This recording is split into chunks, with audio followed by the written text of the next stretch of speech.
Jamison family vanished from Mountain Road.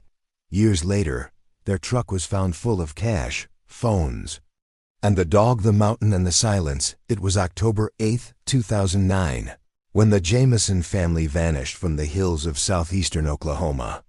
No gunshots were heard. No screams echoed through the mountains. There was only silence. Pure, eerie, unnatural silence. Bobby Dale Jamison was 44. He had dark eyes that always seemed a little too tired and a slight limp that he never explained. His wife, Sherilynn, 40, had a sharp wit and an unpredictable temper. And their 6-year-old daughter, Madyson, was the kind of child that could melt even the most guarded heart. She carried around a tiny white kitten doll named Meow Meow wherever she went, and had a habit of asking questions far too big for her age. They weren't the kind of people who made headlines. Until they did. They had lived quietly in Eufaula, Oklahoma, in a modest lakefront home with peeling white paint and an overgrown lawn. Neighbors said they mostly kept to themselves. Bobby, once a contractor, had suffered a back injury and was on disability. Sherilynn had bouts of deep depression, and sometimes days passed without anyone seeing her outside. Madyson was homeschooled, though some days she played alone for hours in the front yard, twirling until she got dizzy. Their life wasn't perfect, but it wasn't alarming either. That morning, the Jamisons told a friend they were going to look at a 40-acre plot of land near Red Oak, deep in the remote Bois Mountains. They wanted to get away from everything, they had said. Off-grid living, a fresh start, maybe even build a small cabin. Bobby packed the truck, a brown briefcase, a GPS device, Sherilynn's .22 pistol, their phones, a few snacks. Madyson was dressed in a pink dress with lace trim, holding Meow Meow tightly. Their brown and white dog, Mazzy, jumped into the truck bed. And they drove off. They never came back. 8 days later, their white pickup truck was found abandoned on a dirt trail nearly an hour from any main road. The doors were locked. Inside were Bobby and Sherilynn's IDs, wallets, their cell phones, the GPS still mounted on the dashboard, and a brown briefcase. The .22 pistol was missing. And in the backseat, still alive but barely, was Mazzy. Dehydrated, starving, and trembling. But the most disturbing detail?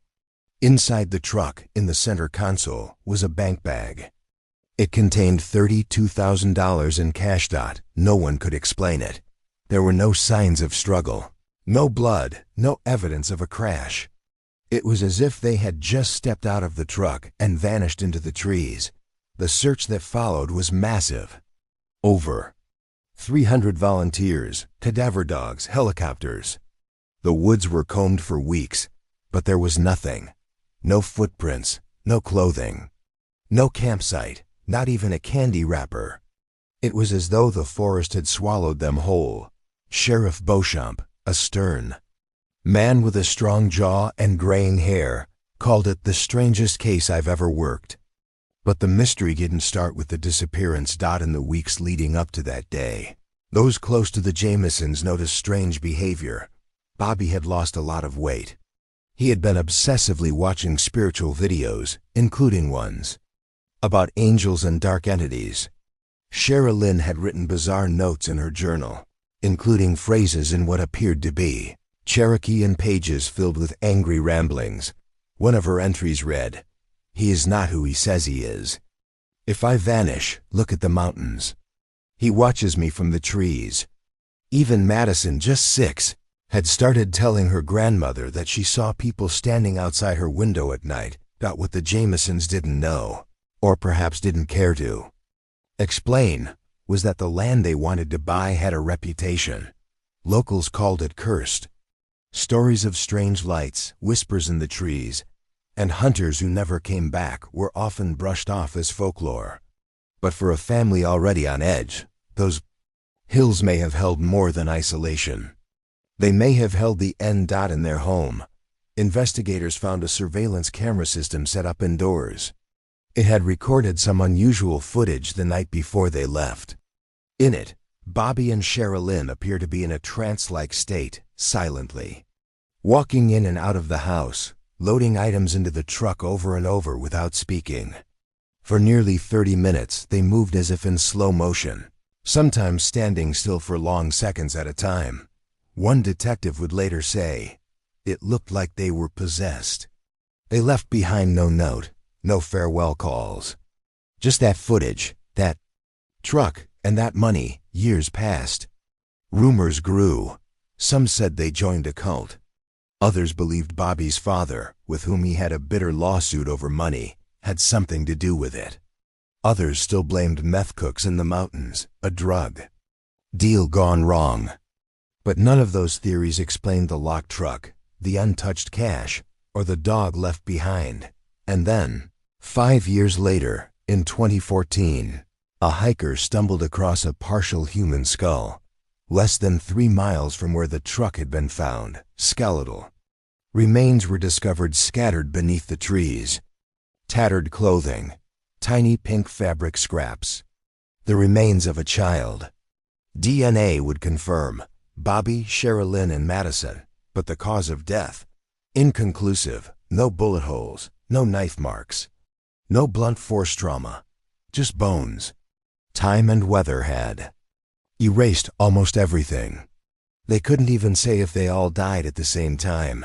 The Jamison family disappeared from one world and reappeared in another. But even in death, their silence screamed louder than any evidence ever could. And for Tina Marquez, a rookie journalist working in Oklahoma City in 2009, this story never let go. She had covered the search, interviewed the sheriff. She had even walked through the abandoned Jamison house.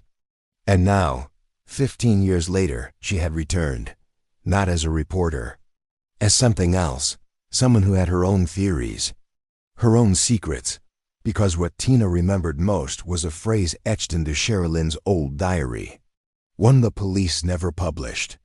It read, "He said he'd meet us in the forest, and when we get there, we'll finally understand." She never knew what it meant, but now, she was ready to find out.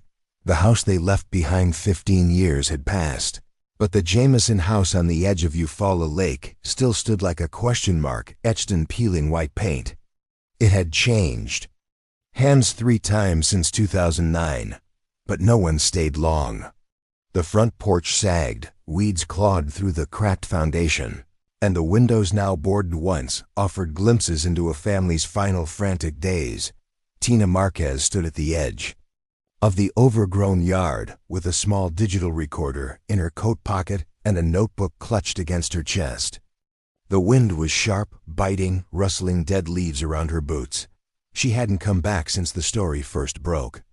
Back then, she was just an intern trying to impress a local station.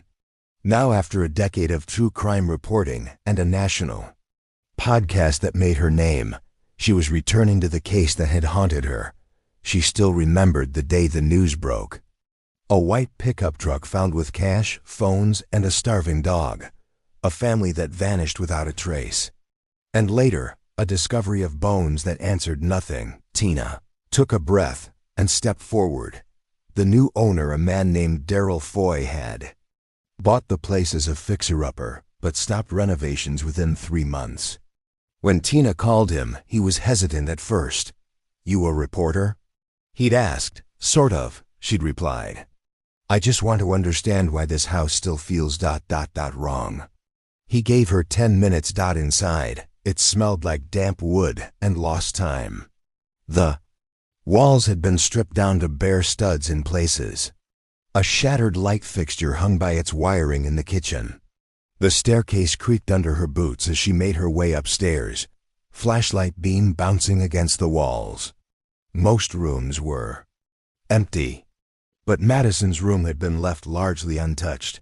Faded pink wallpaper with unicorns still clung to the walls in patches.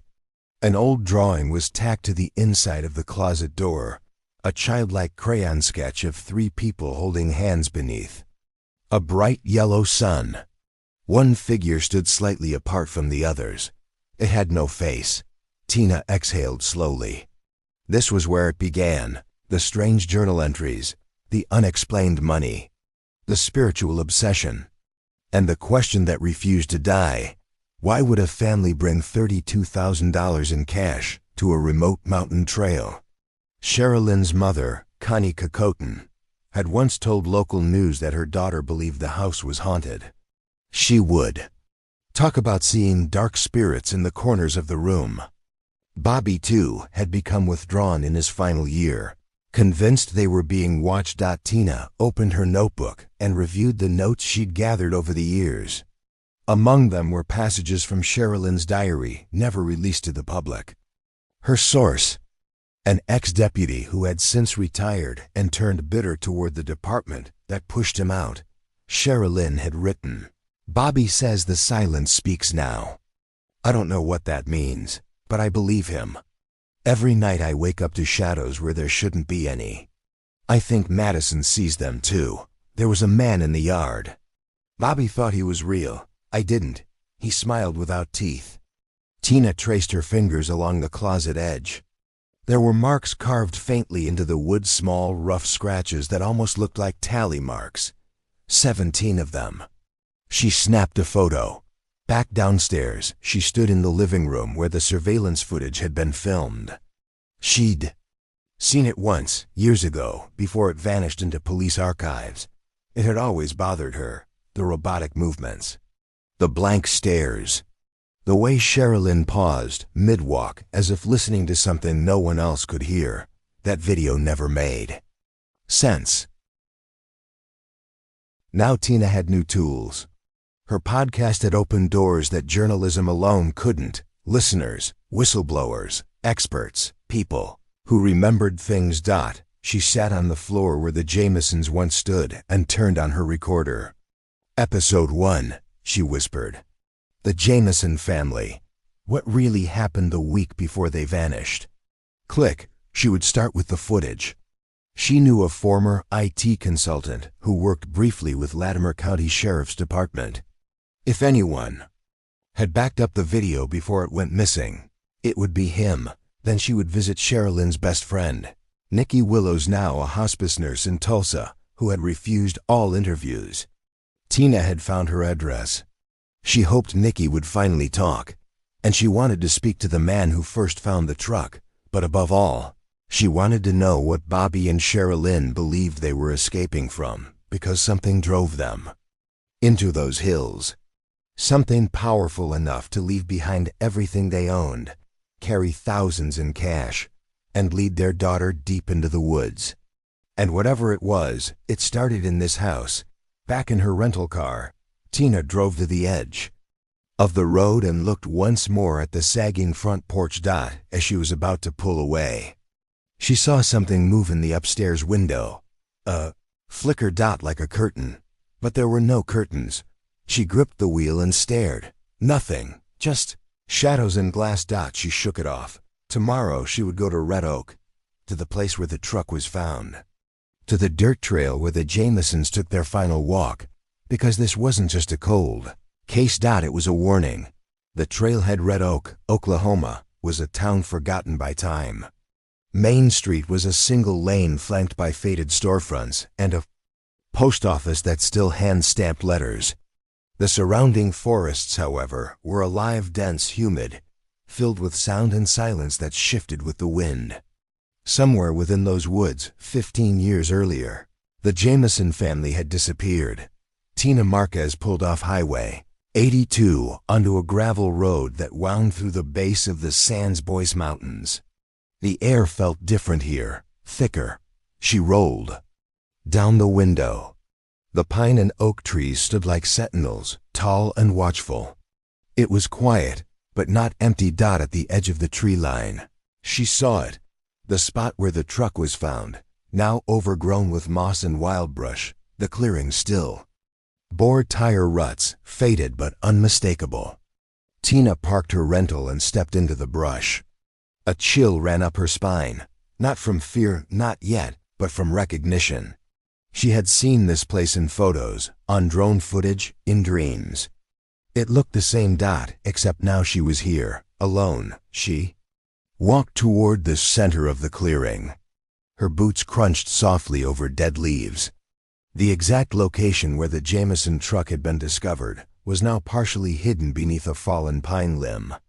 She paused and looked around. There were no memorials, no markers, just the weight of what had once been. She opened her phone and checked the code and checked the coordinates the sheriff's report had listed in 2009. They matched exactly. Then she saw it, a path, barely more than a game trail. It cut northeast from the clearing and disappeared into the trees. According to the search reports, dogs had followed a scent trail that way but lost it after half a mile.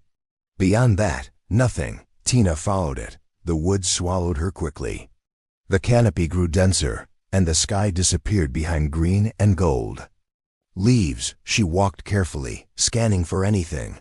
Scraps of fabric, disturbed earth, anything man-made. But nature had healed most of the scars. After 10 minutes, she reached a rise in the terrain. To her right was a break in the tree line, and there she saw it, a large rock outcrop overlooking the valley below. She climbed it slowly. At the top, she found something odd. A circle, rocks maybe 25 in all, placed with strange symmetry.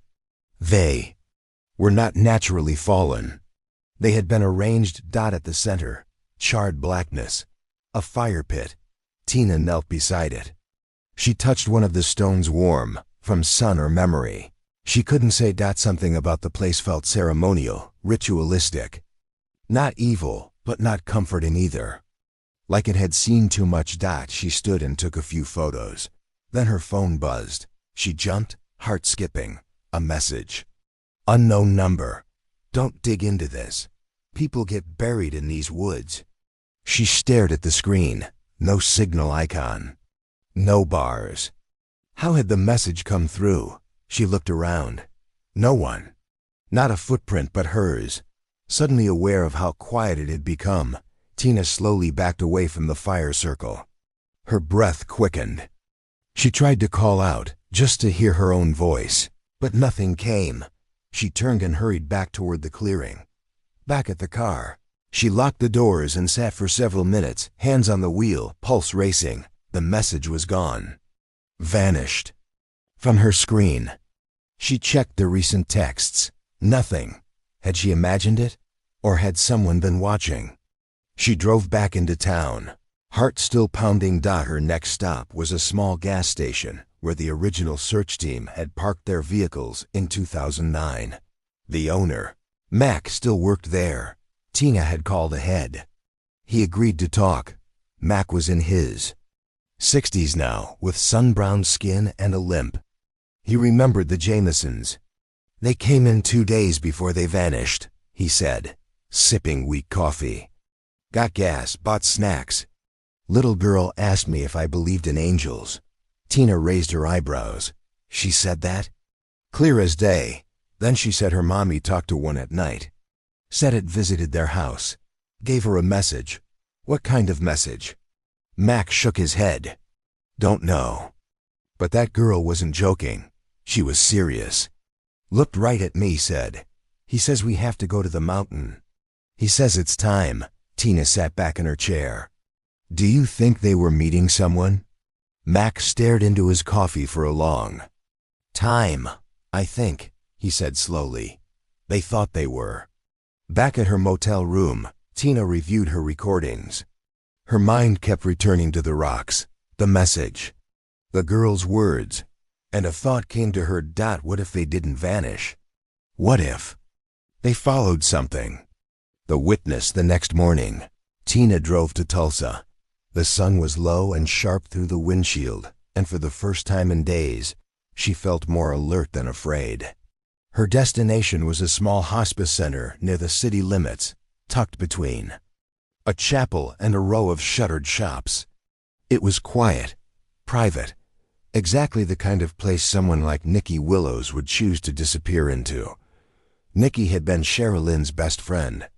Roommates in their 20s, they'd stayed close through marriages, children, and relocations. Tina had found her through a background search and spent 3 days building the nerve to make the call. When she arrived, Nikki was already waiting. She was in her 50s now. Short brown hair, faint crow's feet, and eyes that held more history than she'd ever tell in one sitting. They sat outside at a weathered picnic table behind the building, sheltered by tall hedges and a dying maple tree. "I don't talk to reporters," Nikki said flatly. "I'm not here as a reporter," Tina replied. "I just want to understand. What happened to your friend?" Nikki didn't respond immediately. She watched two squirrels chase each other up the tree, then took a sip from her coffee mug. "I don't know what happened to her," she said finally. "But I know what she was afraid of." Tina waited. She thought Bobby was being followed. Said he started acting strange around the start of that year. Would stare out the windows at night. Sleep with a gun on the coffee table. Said people were watching the house. Did she believe him? Nikki shrugged. At first, no. Then she started seeing things too. Or thinking she did.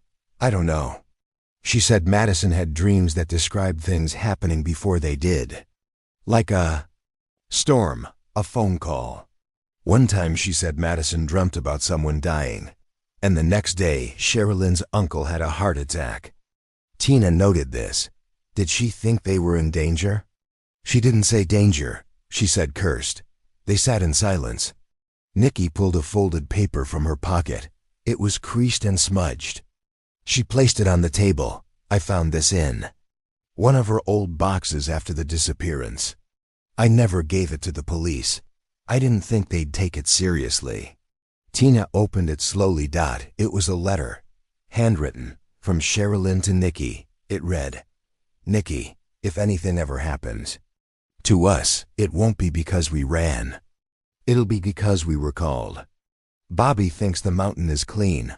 I think it hides what people can't carry. But something's waiting for us there. I can feel it. He says we'll be safe. I don't know if he's right." Below the signature was a single word scribbled in capital letters. Key. Tina looked up. "Does that mean anything to you?" Nikki shook her head. "I figured it might have been part of one of Bobby's ideas. He was into all that spiritual stuff. The keys to the afterlife, gates of heaven, that kind of thing." Back in her car, Tina stared at the letter. Something about it unnerved her. Not just the words, but the tone. As if Sherilynn hadn't written it as a warning, but as a farewell. Tina reached out to a colleague at the state archives to check if the Jamisons had filed any legal paperwork before they vanished. Deeds, wills, letters of intent, anything. Few hours later, she got an email. Bobby Dale Jamison filed a quitclaim deed application for their house on October 5, 2009. It was never finalized. But the application file included a handwritten note. The attachment opened slowly, a scanned image of a crumpled paper. Bobby's handwriting, "We release the home. It is no longer ours. We seek the key where the land meets the sky." Tina's heart pounded. The same word, key. That evening, she revisited the GPS data recovered from the Jamisons' truck back in 2009. It had been part of the public record briefly before it was sealed. One coordinate stood out, one that didn't match the site where the truck was found. She ran it through Google Maps. It was a plateau deep in the mountains, roughly 2 miles from the fire circle she'd found, a location no one had searched. The next morning, she would go, whatever the Jamisons believed was waiting for them. Tina was ready to stand in that spot and find out what it was. The plateau at sunrise. Tina left Red Oak with her hiking gear packed and her heart beating a little too fast. The new coordinate she uncovered, the one Bobby had logged before the family vanished, was 2 miles north of the fire circle she'd found. Remote, uncharted, not even listed on local trail maps. She drove her rental SUV as far as the dirt roads. Aloud, then parked at the edge of a muddy forest access point. She checked her backpack. Water, granola, first aid kit, 2 flashlights, a flare, and a laminated GPS map. Then she started walking. The trail, if it could be called that, was barely visible. It wound steeply upward. following a natural ridge, until the trees thinned. The silence was heavy, broken only by birdsong and the occasional rustle of leaves. But Tina wasn't thinking about the wildlife. She was thinking about what Bobby and Sherilynn were searching for. An hour later, sweaty and dust-covered, she crested the ridge. The plateau stretched before her like a stone altar. It was wide and flat, surrounded by low shrubs and framed on all sides by steep cliffs and silent trees. The view was breathtaking. But it wasn't the view that stopped Tina cold. It was the structure. At the far end of the plateau, half hidden by time and brush, stood a stone formation. Not natural, arranged. A large circular wall, no more than 3 feet high, made from carefully stacked stones, dry-fitted and weathered by years. In the center was a flat slab, raised like a table. It looked ancient. Or deliberate. Tina stepped inside the circle, breath held. On the slab were faint scratches, like someone had carved into it long ago. Most of it was illegible, except for one word, key. She felt goosebumps rise. The wind shifted, and with it, a faint scent like burnt wood and wet earth. She turned. Something flickered at the edge of the trees. Not a person. Not quite. A movement.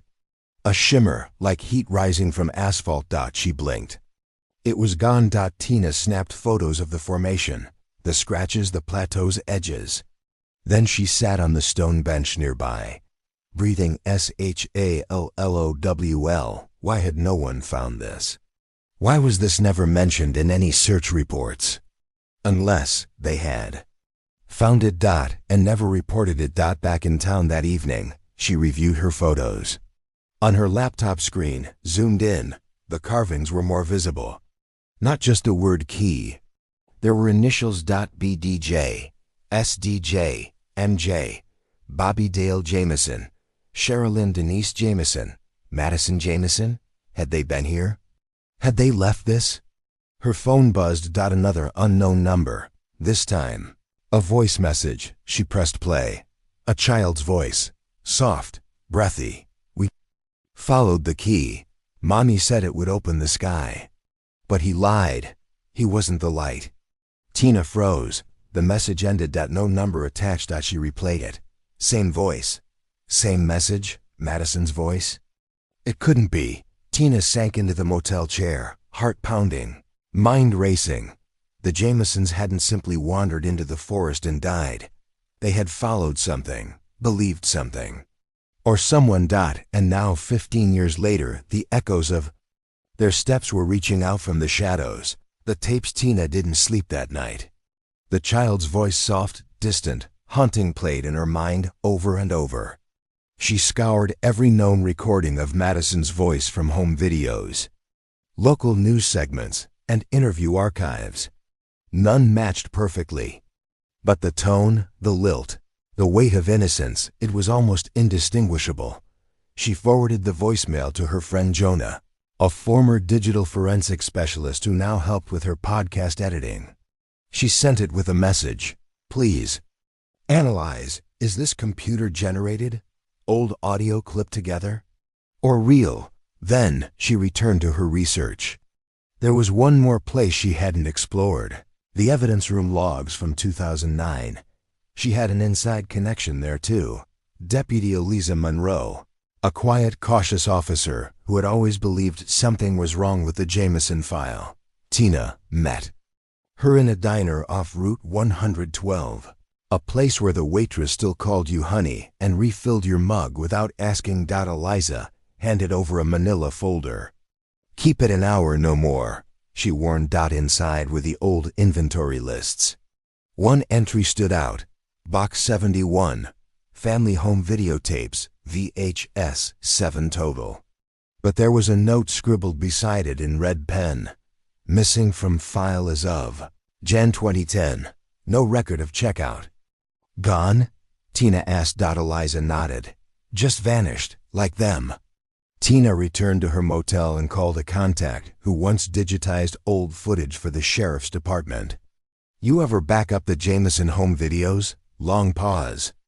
I'm not supposed to talk about that. Not asking you to. Just tell me if they still exist. He sighed. Check your Dropbox.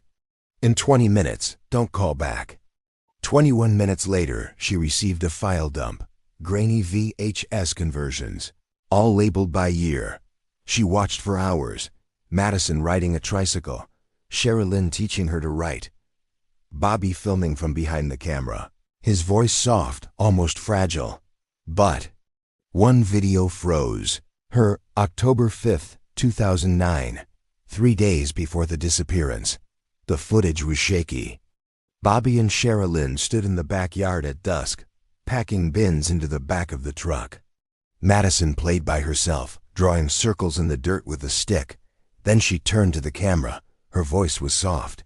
He says we need to leave now. Before the sky closes. Sherilynn looked up. Who said that, baby? Madyson pointed off camera. The man in the tree. The camera turned. There was no one. Tina paused the footage. She replayed the voice. It was the same cadence. The same innocence. The same voice as the voicemail. Madyson had spoken those words. Before. Back then. And now. She called Jonah. He answered after 2 rings. I ran the waveform, he said without preamble. That voicemail? It's not synthetic. It's not layered. It's a fresh recording. Real. Human. But how? Tina asked. He hesitated.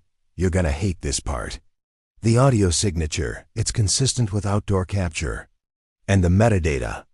It says the file was created at 4:13 a.m. this morning. Tina checked the time. That was 20 minutes after she'd left the plateau. She leaned back in her chair.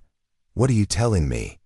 I'm telling you, Jonah said, that someone, somewhere out in those woods, recorded a little girl's voice and sent it to you after you left. Tina felt the chill deep in her bones. She opened her laptop and re-watched the home video. She paused on Madyson's face. She was smiling, but her eyes were afraid, somewhere between fear and faith, like she was going along with something she didn't understand.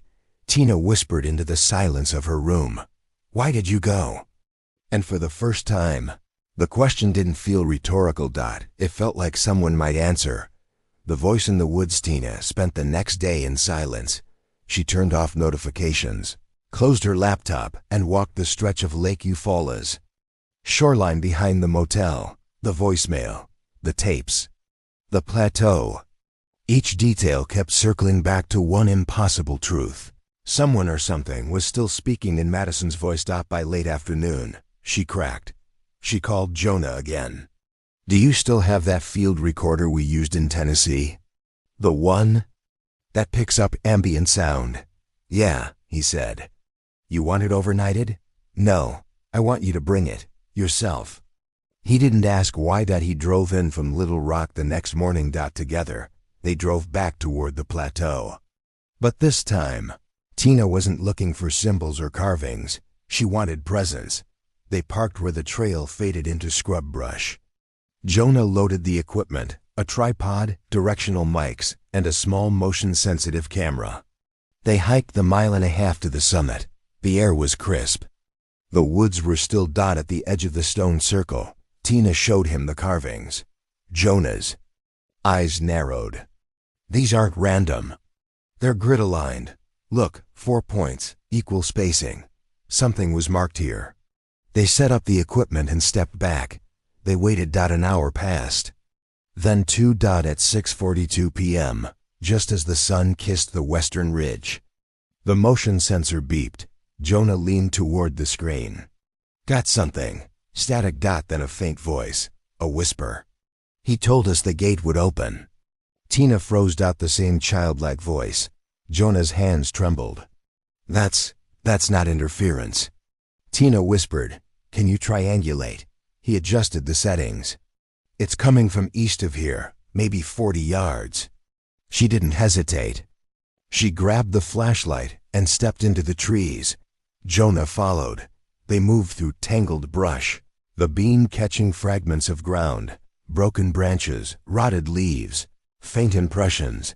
Then Tina stopped. A hollow, a small depression in the Ground ringed with half-buried stones. Jonah shone his light. In the center was a child's shoe, faded pink. Half covered in dirt. They stared in silence. Tina knelt.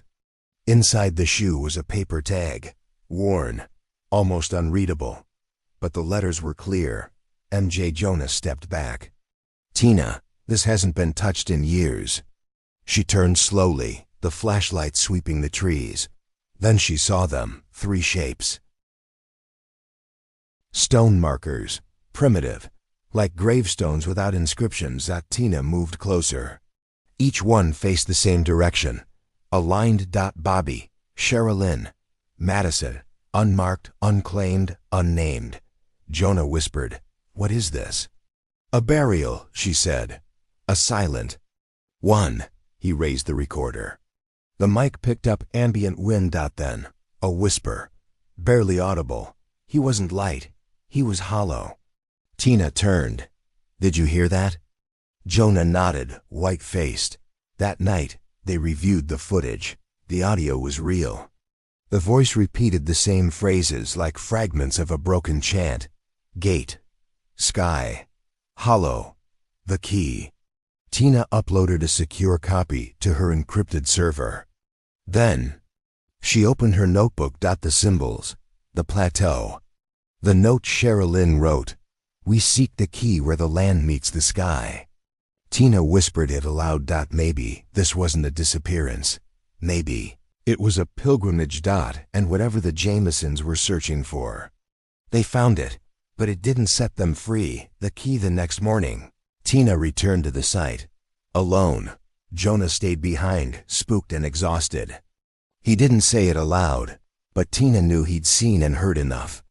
The woods had whispered something into him he didn't want to understand. The morning air was cold and damp, clinging to her jacket. She retraced their steps to the hollow, where they found the shoe. The pink was even fainter in the morning light. She knelt again, this time to search beyond the obvious. Beneath the edge of one stone marker, she found something new, a rusted locket chain. Inside the locket was a picture. Faded, water-warped, but unmistakable. Madyson smiling. Sherilynn's handwriting etched behind the photo. Hope, always. Tina took it gently, wrapped it in gauze, and slid it into her pocket. The whispering had stopped. There was only wind now. Real wind, dead leaves. On her way back down, she took the long path looping south toward the base of the valley. That's when she saw it, a cabin, nearly hidden in thickets, collapsed roof, darkened windows. She approached cautiously.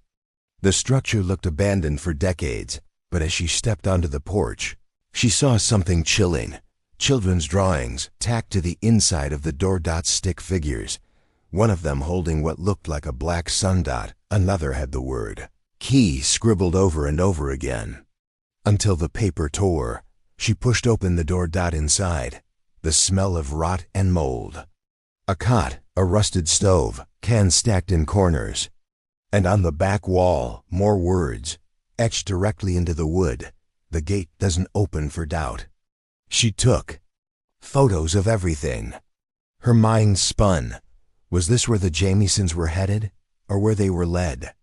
That night, back in her motel room, Tina studied every symbol, phrase, and piece of footage. And she began to map it, not just locations, but concepts. She connected the carvings, the plateaus, the locket, the fire circle. And then she noticed something. The alignment of the 4 stones in the burial site matched the stars on the night. The Jamisons disappeared. October 8, 2009. Vega, Deneb, Altair, the Summer Triangle, a celestial map. The sky. And the plateau was the land. The key was between them. She marked the intersection, and it pointed her to a single strange location, a cave system abandoned decades ago near the mouth of the valley. One that had collapsed in a rock slide and been closed off since 1982. No one had returned. No one. Except maybe 3 people who believed it led somewhere else. Tina stared at the map. Tomorrow, she would go there. She didn't know what she would find.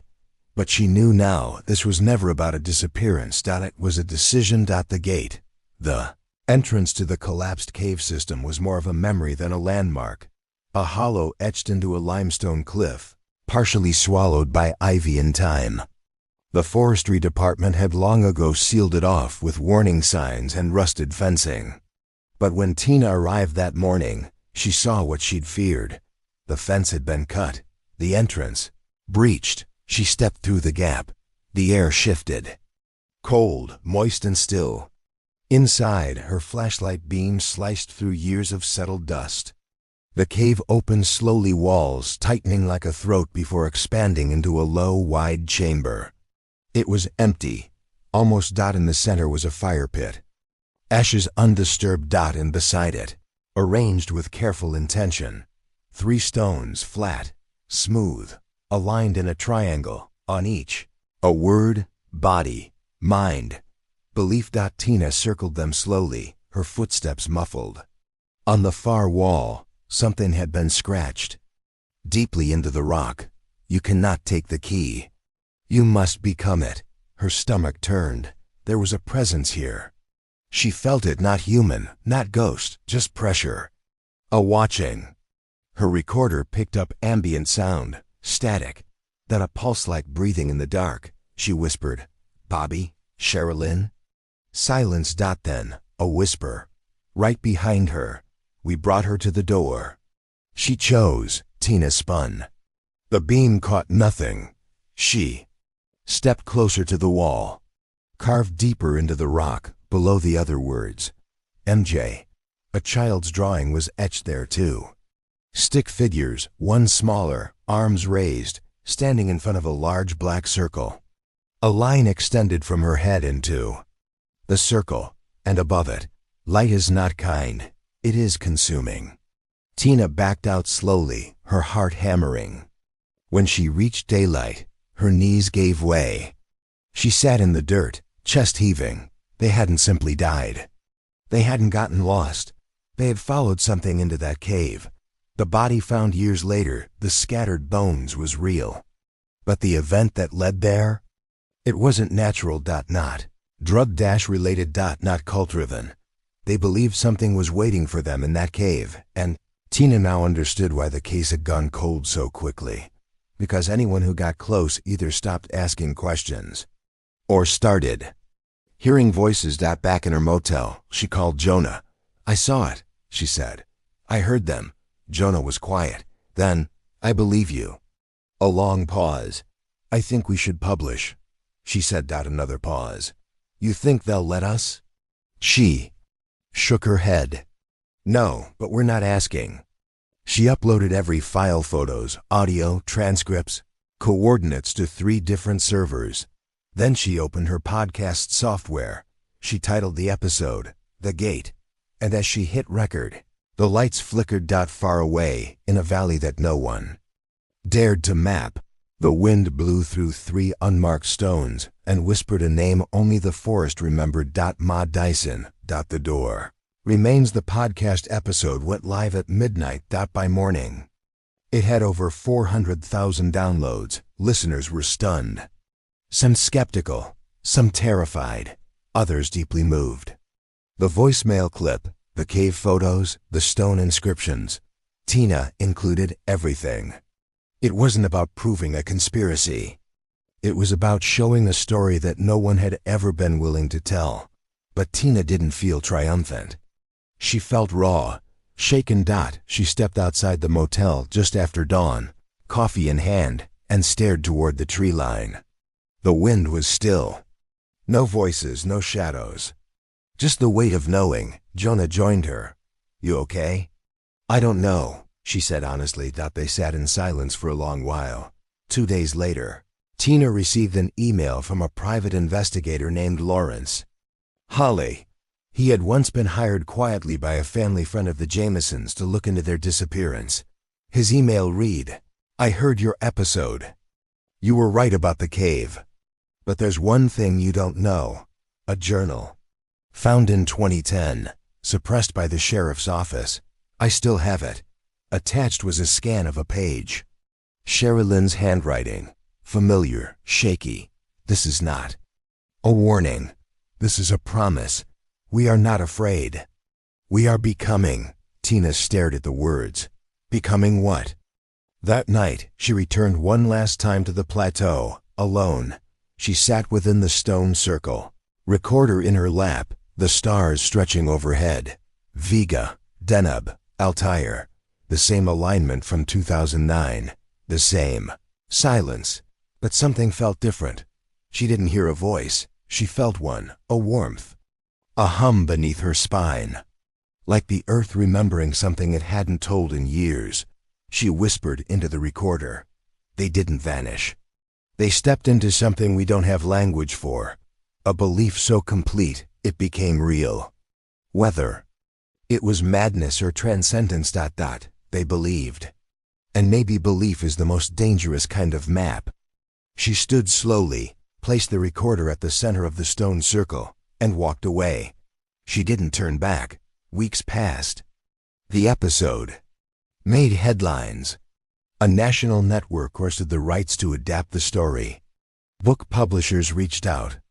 A documentary crew sent an offer, but Tina didn't reply.